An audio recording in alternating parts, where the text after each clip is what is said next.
Fourth some பாருங்கள் என்ன கேட்டிருக்காங்க, the ratio of the volumes of 2 cones. ஓகேவா? ஸோ 2 கோன் இருக்குது, அதோட ரேஷியோ கொடுத்துட்டாங்க, வால்யூம்க்கான ரேஷியோஸ் கொடுத்துட்டாங்க 2:3 அப்படின்னு சொல்லிட்டு.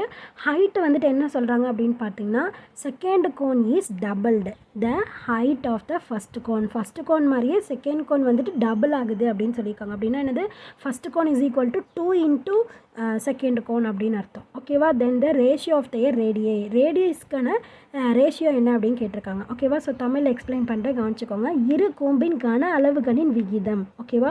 ஸோ 2 கூம்புகள் கோன் இருக்குது, அதோட கன அளவுகள் வால்யூம், அதோட விகிதம் ரேஷியோ வந்துட்டு கொடுத்துருக்காங்க 2:3 அப்படின்னு சொல்லிட்டு. இரண்டாவது கூம்பின் உயரம் முதலாவது கூம்பின் உயரத்தை போல் 2 மடங்கு, முதலாவது மாதிரியே 2 மடங்கு தான் என்னது ரெண்டாவது.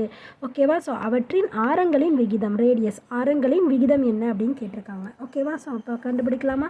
ஸோ முதல்ல கொடுத்துருக்க கிவனை வந்துட்டு எடுத்து எழுதிக்கலாம். ஸோ என்ன கொடுத்துருக்காங்க, கன அளவுகளுக்கான விகிதம் கொடுத்துருக்காங்க. V1:V2, 2:3. ஓகேவா? ஸோ அடுத்து என்ன சொல்லியிருக்காங்க, H1 மாதிரியே 2 தடவை H2 அப்படிங்கிறது ஈக்குவல் அப்படின்னு சொல்லிட்டு சொல்லியிருக்காங்க. ஓகேவா? H2ங்கிறது என்னது 2 times of H1. So R1:R2 என்ன அப்படின்னு கேட்டிருக்காங்க. ஓகேவா?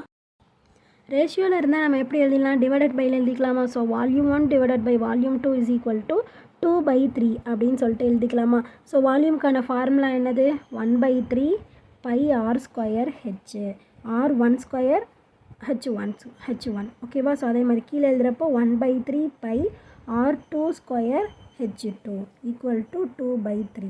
1/3க்கு 1/3 கேன்சல் பண்ணிடலாமா?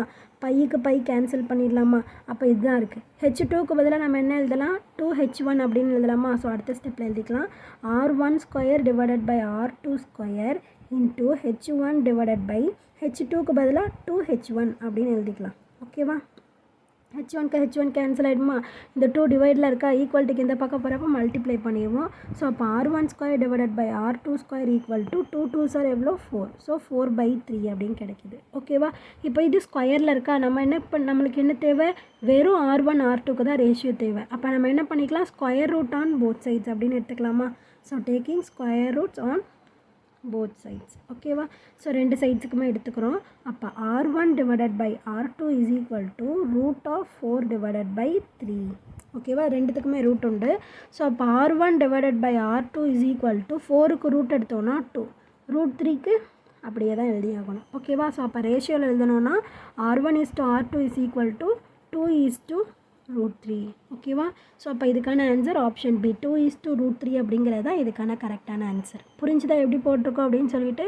ஸோ புரிஞ்சுன்னா லைக் பண்ணுங்கள், புரியலன்னா என்ன புரியல அப்படின்னு சொல்லிட்டு கமெண்ட் பண்ணுங்கள். ப்ளேலிஸ்ட்க்கான லிங்க்கை டிஸ்கிரிப்ஷனில் தரேன், ப்ளேலிஸ்ட் செக் பண்ணிங்க அப்படின்னா இதே மாதிரி நிறைய சம்ஸ்க்கான ஆன்சர்ஸ் பார்த்து தெரிஞ்சுக்கலாம். தேங்க்யூ.